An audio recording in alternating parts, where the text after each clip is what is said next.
অগাস্টে এত আত্মদান সফল হতো না যদি আমাদের সেনাবাহিনী, বিমান বাহিনী, নৌবাহিনী, বিশেষ করে সেনাবাহিনী এবং সেনাপ্রধান সেদিন যদি শক্ত অবস্থান না নিতেন, সেদিন যদি প্রধানমন্ত্রীর কথা শুনতেন, সরকারের কথা শুনতেন।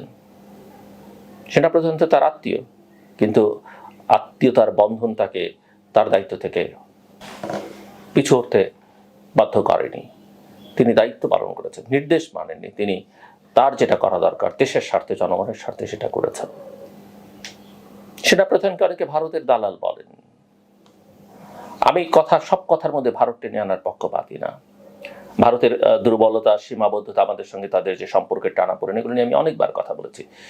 কিন্তু আপনি সমুদ্রে নেমে কুমিরের সঙ্গে লড়াই করবেন, পানিতে নেমে আপনি আপনার কিছুই নেই। আমরা শুনছি যে তারা বলছেন যে তারা 5 তারিখে, এই ছাত্র নেতারা বলছেন যে তারা 5 তারিখের পরে নাকি অস্ত্র হাতে যুদ্ধ পরিকল্পনা করেছেন।